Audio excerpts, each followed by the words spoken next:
Naisip mo na ba kung bakit ang ibang face cream ay mas mahal pa sa monthly rent mo? May natuklasan kasi akong medyo kakaiba sa aking pagre-research na naging dahilan naman para isara ko kagad ang aking laptop dahil sa gulat ko dito. May tinatago palang napaka-controversial ang beauty industry na kahit ang paggamit ng snail mucus at snake venom ay mukhang kalmado lang kung ikukumpara sa natuklasan ko. Samahan niyo ako sa likod ng eksena ng pinakamahal na anti-aging treatment sa buong universe. Habang mga artista at beauty influencers ay todo papuri sa kanilang 20,000 na EGF facial treatments. Maingat silang umiiwas sa tunay na kahulugan ng EGF. Kung hindi ka pa pamilyar dito, ang tinutukoy ko sa EGF ay ang Epidermal Growth Factor. Mukhang safe at scientific naman pakinggan, di ba? Pero ito ang nakakagulat na katotohanan. Ang mga mamahaling treatments na ito ay gawa sa mga cells na kinuha sa foreskin ng mga sanggol. Alam ko ang nasa isip mo, parang conspiracy theory lang to sa internet.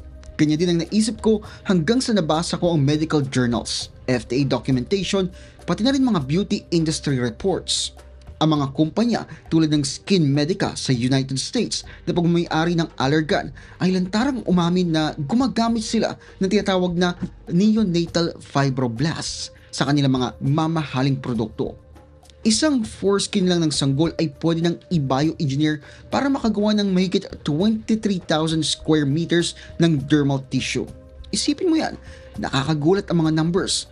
Ang mga tissues na ito na opisyal na tinaguriang discarded medical waste ay pwedeng ibenta ng hanggang $2,000 bawat isa sa mga biotechnology companies. Ang mga parehong kumpanya ay ginagawa itong mamahaling beauty products na nagkakahalaga ng daan-daang o libu-libong dolyares kada onses. Simple lang ang math, isang donation lang ay pwedeng kumita ng milyon-milyon. Kaya naman pala gustong itago ito ng industry. Pero dito na mas lumalalim pa ang ating kwento.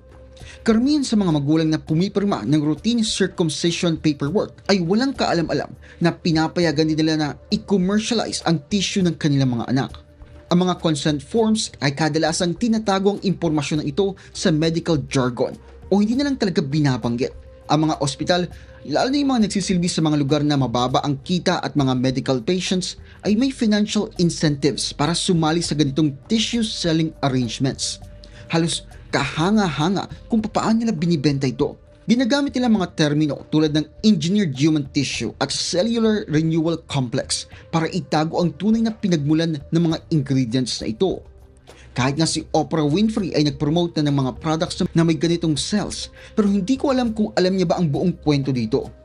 Ang mga artista na todo suporta sa natural at organic beauty products ay hindi nila alam na nag-i-endorso pala sila ng mga treatments na galing sa kanilang human tissue. Yung pagbabago ng human tissue para maging luxury beauty product ay nangyari sa mga lab na parang galing sa sci-fi movie. Hindi lang basta-basta nag-i-imbak ng tissue ang mga scientists sa facilities. Ginagawa nilang something special na pwedeng i-market ng mga beauty companies bilang revolutionary anti-aging technology. Sobrang interesting ito pero medyo nakakatakot din kasi kinukuha ng mga technicians yung specific cells na tinatawag nating fibroblasts na parang mga construction workers ng ating mga balat dahil sila yung responsable sa paggawa ng collagen at pagpapanatili ng youthful bounce na hinahangad nating lahat.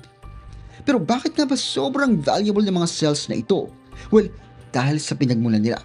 Itong mga infant cells ay parang biological powerhouse. Hindi pa sila naapektuhan ng edad o environmental damage. Mas mabilis silang dumami, mas masipag silang magtrabaho, at mas maraming collagen na nagagawa kumpara sa mga adult cells. Kaya naman, ang isang foreskin sample ay pwedeng gumawa ng sapat na genetic material para sa halos 250,000 units ng luxury skincare products. Ang lakas ng cells na to, kaya nga may nabubuo silang mga sariling underground economy sa beauty industry. Nakakagulat din kung gaano kalawak ang practice nito sa buong mundo. Kahit American companies ang nag-umpisa, kumalat na ito worldwide. Ngayon may mga laboratories na mula South Korea hanggang Switzerland na nakikipagsabayan sa kakaibang market na ito. Naging sobrang normal na ng industry na to na may mga high-end spa na lantarang nag-a-advertise ng kanilang human-derived treatments. Pero syempre ginagamit nila yung scientific terms para hindi masyadong halata yung totoong source nito. Naalala mo ba yung sinabi ko kaninang 20,000 na facials? Maliit na bagay pa lang yun May mga clinics sa Beverly Hills at Manhattan na sumisingil ng mahigit $1,000 o nasa mga 50 to 60,000 pesos para sa treatment na ito. Yung mayayamang clients na nagpapabook sa mga services na to, karamihan hindi nila alam na nagbabayad sila ng napakamahal para sa produkto na galing sa infant tissue na tinatapon lang dapat. Gumagamit ng mga spa ng terms tulad ng revolutionary biotechnology at cutting-edge cellular therapy. Mas maganda pakinggan kesa ipaliwanag mo yung totoong pinagmulan. Isipin mo nga naman kasi pag sinabi mong galing yan sa balat ng pototoy ng isang bata, di ba? Sino ba naman pupunta doon? Pero alam mo kung ano talaga yung pinaka nakakabahala dito? Ang industry na to ay walang halos supervision. Habang yung paggamit ng human tissue sa medical products ay strictly regulated, yung sa cosmic applications ay nakakatakas sa mga regulatory loopholes. Iba kasi yung classification ng FDA sa mga products na to kumpara sa medical devices, kaya malaya ang mga kumpanya sa kung paano nila kinukuha, pinoproseso at minamarket itong mga human-derived ingredients. Walang tigil ang demand dito. Sa ngayon, naghahanap na ang mga beauty companies ng tissue sources sa developing nations kung saan mas maluwag ang regulations at limitado ang oversight. Dahil sa international medical tourism, mas nahihirapan ng i-track kung saan talaga galing at kung ethical ba ang pagkuha ng mga materials na ito. Ang nagsimula sa American hospitals ay naging global trade network na nagdulot ng seryosong questions tungkol sa medical ethics at human rights. Ngayon, pag sinundan mo yung pera sa industry na to, parang complex web na mas lumalalim pa. Hayaan mong ikwento ko sa iyo kung ano ba talagang nangyayari sa loob ng mga hospital na ito. Habang busy ang mga bagong parents sa kanilang mga sanggol, may tahimik na network ng buyers, brokers at biotech companies na agad na kumikilos. Parang well-oiled machine yan na ayaw pag-usapan ng karamihang medical professionals. Yung mga hospitals, lalo na yung mga nagsiservice sa mga low-income communities, nakakakita ng magandang kita sa business na ito. Isipin mo yung dating binabayaran nila para itapon bilang medical waste, ngayon nagbibigay ng mga libo-libong dolyares kada sample. May mga facilities na may exclusive contracts pa sa mga biotech companies na may mga confidentiality clauses na kahit CIA agent ay mapapahiya. Itong mga agreements na ito ay may mga quota at financial incentives na nagdudulot ng seryosong ethical questions tungkol sa medical decision making. Hindi lang sa hospital na nagtatapos ang pera. Yung mga doctors na nagpo-promote ng circumcision procedures pwedeng tumatanggap ng consulting fees, speaking engagements o research grants mula sa parehang company na bumibili ng tissues na ito. Classic example to ng pagsunod sa pera. Pero may kakaibang twist dito. Galing kasi yung source material sa mga individual na hindi makakabigay ng consent. At ito pang interesting, itong mga tissues na ito ay madalas dumadaan sa iba't ibang kamay bago makarating sa final destination. May mga brokers na gumagawa ng tulay sa pagitan ng hospitals at biotech labs na siya namang nagpoproseso ng tissues para sa cosmetic companies. Kada lipat, tumataas ang presyo. Kaya yung binibenta ng hospitals ng thousands ay nagiging produkto na ng worth millions of dollars or pesos. May isang major player sa industry na to na nagre-report ng annual revenues na lampas $673 million. Karamihan yan galing sa products na may human-derived ingredients. Pero alam mo kung ano talagang genius dito? Yung marketing machine na nagpapalabas na acceptable luxury itong controversial practice na ito. Gumagasto sa mga kumpanya ng milyones sa kanilang mga campaigns na nagpo-focus sa science habang iniiwasan nilang banggitin ang source. Gumagawa sila ng sarili nilang lengguwahe. Mas maganda kasing pakinggan yung proprietary human fibroblast technology kasi paliwanag kung saan ba talaga galing yung fibroblast na yun. Dahil sa financial incentives, may mga nakakabahalang patterns sa healthcare.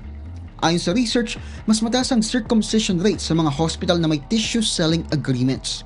May mga facilities pa nga na nagbibigay ng scripted responses sa kanilang mga staff para i-promote ang procedure sa mga bagong parents. Pero syempre, wala silang binabanggit tungkol sa commercial future ng mga tissue ito. Matagal na nagre-raise ng red flags ang Medical Ethics Board tungkol sa practice na ito. Pero dahil sa laki ng kita, tuloy pa rin sila. Sa isang tissue sample lang, pwede ka nang kumita ng millions sa retail sales. Pero syempre malakas ang motivation na panatilihin ang supply chain. May mga medical professionals na nagsisimula ng magsalita at kini-question kung ang financial incentives ba ay nakaka-impluwensya sa mga desisyong dapat ay purely medical lamang. Habang mas lumalalim ang pag-aaral sa industry na to, mas dumadami ang philosophical questions na lumalabas. Isipin mo, nalaman mo na may human-derived cells palang worth $500 na face cream mo. Gagamitin mo pa rin ba? Hindi lang to tungkol sa kagandahan, tungkol to sa commodify ng human tissue at kung hanggang saan tayo willing pumunta para sa pagpapabata. Ang pinaka nakakabahala dito ay hindi lang yung paggamit ng tissues, kundi kung papaano niya target ng industry ang mga specific communities. Mas malamang na may tissue selling arrangements ang mga hospitals sa mga low-income areas na nagdudulot naman ng nakakabahalang pattern kung saan ang mga pinaka-vulnerable sa lipunan ay nagiging suppliers ng luxury beauty products na ito nang hindi nila nalalaman. Parang modern day story to kung saan literal na nagbibigay ang mga mahirap para sa mayayaman, pero sa paraang hindi mo mai-imagine. Isipin mo tong katotohanan na to. Sa ngayon mismo, may taong nagbabayad ng hundreds of dollars para sa facial treatment na may cells mula sa isang sanggol na ang mga magulang ay baka hindi nga makabayad ng basic healthcare. Parang nakakatawa sana kung hindi lang nakakalungkot. Kung alam lang siguro ng mga magulang na to ang buong kwento, baka gusto nilang makihati sa profits na galing sa tissue ng anak nila. Pero sa halip, napupunta ang lahat ng kita sa mga corporations at mga shareholders. Interesting panoorin kung paano rumiresponde ang beauty industry sa ethical concerns. Pag kuni-question sila, sinasabi nilang may scientific benefits daw at itatapon lang naman daw yung tissue. So sayang naman, hindi naman sila nagsisinungaling dito pero hindi rin sila nagsasabi ng buong katotohanan. Convenient na hindi nila binabanggit kung paano nai-impluwensyahan ng potential profits ang medical decisions o kung paano nakakaapekto ang demand para sa tissues na to sa mga healthcare policies. Pag tinignan mo ang hinaharap, mas lalong kumukumplikado. Habang lumalaki ang anti-aging market, tumataas din ang demand para sa human-derived ingredient na ito. May mga kumpanya na nga na naghahanap pa ng paraan para mag-expand ng sourcing sa developing nations, kung saan mas limitado nga ang oversight at syempre mas madali nilang ma-exploit ang mga mahihirap. Nakakabahala itong preview ng possible na maging global trade ng human tissues para sa cosmetic use. Mas marami pang tanong sa hinaharap. Pag naging mas mainstream ang products na ito, mas lalaki kaya ang pressure ng mga parents na magbigay ng tissues? Magiging bagong suppliers kaya ang mga hospitals sa developing countries para sa western beauty industry? At ang pinaka-importante, ano bang sinasabi nito tungkol sa lipunan natin na magiging normal na lang ba ang ating paggamit ng infant tissue sa mga luxury beauty products? Nasa crossroad tayo ngayon kung saan nagtatagpo ang medical ethics, consumer culture, at hindi malinaw kung saan ito patungo. Kahit na effective naman talagang products na ito, solid naman ang science, pero dahil sa success nila, napipilitan tayong harapin ang mga uncomfortable questions tungkol sa kung ano ang willing tayong isacrifice para sa kagandahan. At kung nagtatanong ka kung pwede pa ba yung balat ng junjun mo kapag tinuli ka, well, hindi na pwede. Ito ay sa mga sanggol lamang. At kung nagustuhan mong ginagawa ko dito, huwag kalimutan mag-like at mag-subscribe. Maraming salamat sa panonood at kita-kits tayo sa next video.